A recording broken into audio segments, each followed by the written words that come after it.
তারেক রহমানই হতে যাচ্ছেন বাংলাদেশের পরবর্তী প্রধানমন্ত্রী। বাংলাদেশের আসন্ন জাতীয় নির্বাচন নিয়ে করা এক বিশ্লেষণে তারেক রহমানকে সম্ভাব্য প্রধানমন্ত্রী হিসেবে উল্লেখ করেছে যুক্তরাষ্ট্র এবং ইউরোপ ভিত্তিক সংবাদ মাধ্যমগুলি। An interview with Tarek Rahman, likely next prime minister শিরোনামের এই প্রতিবেদনে যুক্তরাষ্ট্রের সাময়িকী দ্য ডিপ্লোম্যাট বলেছে, বিএনপির চেয়ারম্যান তারেক রহমান বাংলাদেশের পরবর্তী প্রধানমন্ত্রী হিসেবে আসতে পারেন। এর আগে ব্লুমবার্গ টাইম ও দ্য ইকোনমিস্টের মতে আন্তর্জাতিক গণমাধ্যম নির্বাচনে তারেক রহমানকে এগিয়ে থাকা প্রার্থী হিসেবে উল্লেখ করেছিল।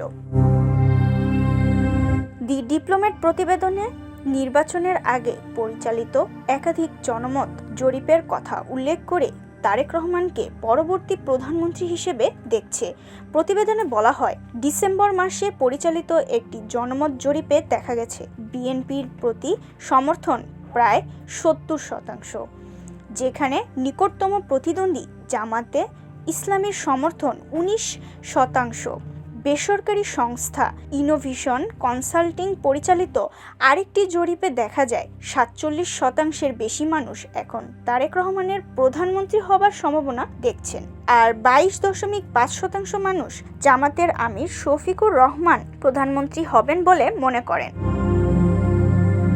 দ্য ডিপ্লোম্যাট বলছে, জেনজি বা তরুণ ভোটাররাই এবারের নির্বাচনে বড় সিদ্ধান্তকারী শক্তি হতে যাচ্ছে। প্রতিবেদনে বলা হয়, এই নির্বাচনের ভোটারদের একটি বড় অংশ জেনজি প্রজন্মের, অর্থাৎ বাংলাদেশের তরুণরাই পরবর্তী প্রধানমন্ত্রী নির্ধারণ করবে। অনেক ভোটার বিএনপির রাজনৈতিক কর্মসূচিতে অংশ নিচ্ছেন। বিশেষ করে দলের চেয়ারম্যান তারেক রহমানের নেতৃত্বে অনুষ্ঠিত হচ্ছে সম্প্রতি সিরাজগঞ্জে একটি নির্বাচনী সমাবেশ অংশ নেওয়ার পর তারেক রহমান একটি বাসে করে কেন্দ্রীয় টাঙ্গাইলের দিকে যাওয়ার সময় দি ডিপ্লোম্যাটকে সাক্ষাৎকার দেন। এ সময় তিনি অভ্যন্তরীণ ও বৈদেশিক নীতিসহ নানা বিষয়ে প্রশ্নের উত্তর দেন।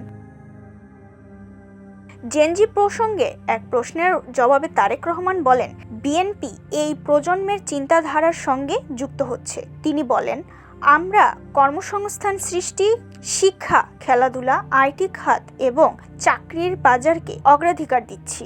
আমি বিশ্বাস করি এসব জেনজির সঙ্গে গভীরভাবে সংযুক্ত।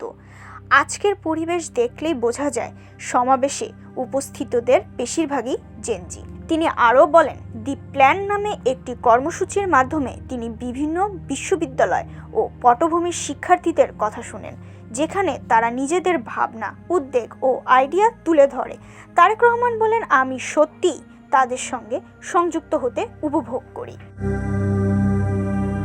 দ্য ডিপ্লোম্যাট তারেক রহমানের পররাষ্ট্রনীতি সম্পর্কে জানতে চাইলে তিনি বলেন, আমাদের জাতীয় স্বার্থই সবার আগে। আমাদের পররাষ্ট্রনীতি হবে বাংলাদেশ ফার্স্ট নীতি। আমরা এমন একটি অর্থনীতিভিত্তিক পররাষ্ট্রনীতি অনুসরণ করব যা বাংলাদেশের স্বার্থ রক্ষা করবে। অন্যদিকে তারেক রহমান বলেন, জেনজিদের একটি অংশ বিশেষ করে ন্যাশনাল সিটিজেন্স পার্টি এনসিপির প্রতি ঝুঁকছে, যারা সংসদে ও রাজপথে বিএনপিকে চ্যালেঞ্জ জানাতে পারে। এ বিষয়ে তারেক রহমান বলেন, আমি কোনো চ্যালেঞ্জ অনুভব করছি না। আমরা একটি রাজনৈতিক দল, আমাদের পরিকল্পনা ও প্রতিশ্রুতি নিয়ে জনগণের কাছে যাচ্ছি। অন্যরাও তাই করছে। জনগণই সিদ্ধান্ত নেবে কোন পরিকল্পনা তাদের জন্য ভালো। নির্বাচনী প্রতিশ্রুতি প্রসঙ্গে তারেক রহমান বলেন, আমরা আমাদের 31 দফা বাস্তবায়নে কাজ করব। বিশেষ করে পরিবার কার্ড, কৃষক কার্ড, স্বাস্থ্যসেবা, কর্মসংস্থান ও শিক্ষা, এই 7টি মূল অগ্রাধিকার বিষয়ে বিশেষ জোর দিব। সুমাইয়া বিনতে রফিক, সোনালী নিউজ।